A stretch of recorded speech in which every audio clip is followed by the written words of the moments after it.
Hi, thank you for joining us on the pregame show. I am Nathan Haig along with Coach Claude Mathis. And Coach, first let's revisit the 56-14 win over Greenville at homecoming. But how satisfying is it to get back to 500?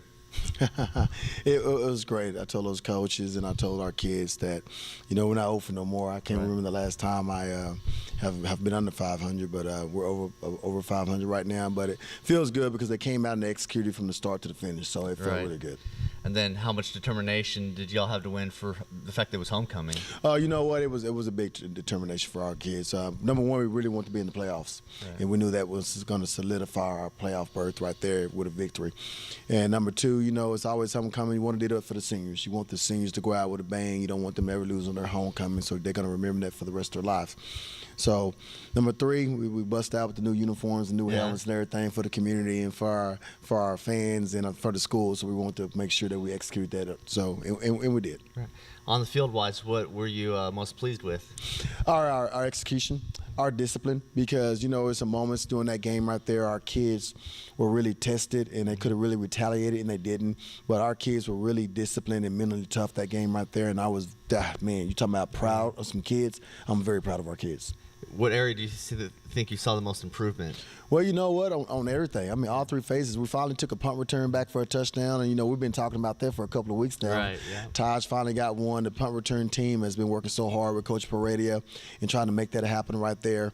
So I was very happy with that. And then you look at our execution from start to finish with both offense and defense, from the start to the finish, and that was very, very satisfying.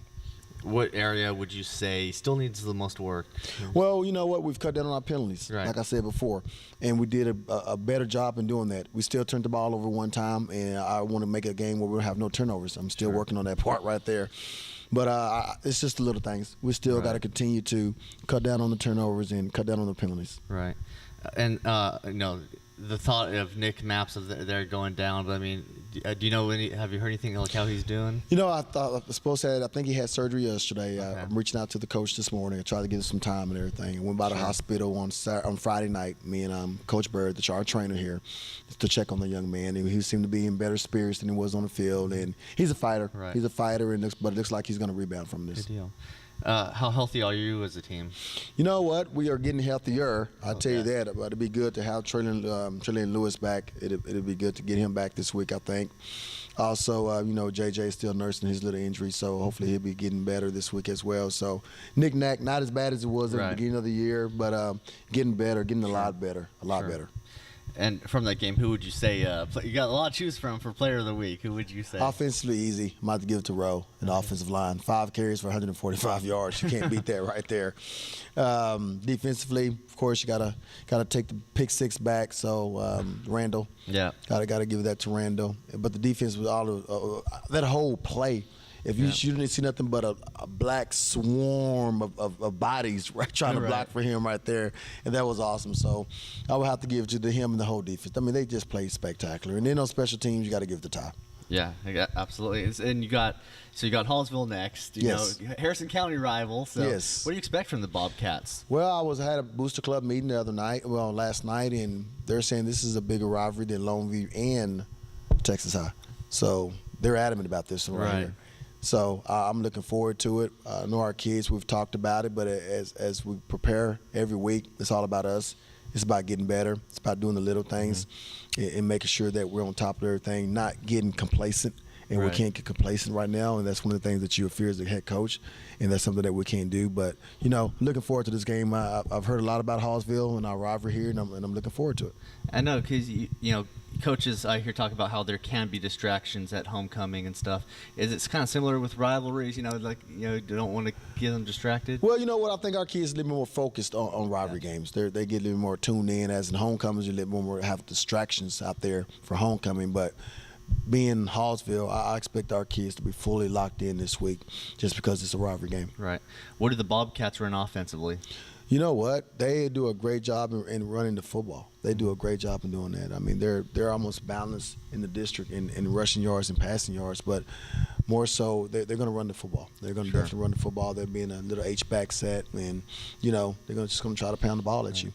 defensively, they're going to run 4 down and play a little man behind it, and sometimes little quarters behind it. They're going to get after you as well, so it's going to be interesting. Any players on their offense particular that you got to key in on? Well, you know what? It's to us on this one is basically the running backs. I mean, we really got to stop their running back there. They do a good job in the run game. And defensively, they have some. The D line is pretty good. They get out there. Their D line is very physical. They get out there. I know their quarterback can scramble too. So we can't get a break on that right there. I mean, every team that we face, we have a scrambling quarterback. So I don't even talk about the quarterbacks no more because it's just part of it now. Sure. We don't ever get a break on that. So how about, for some of your defensive players, like anyone you're looking to step up there?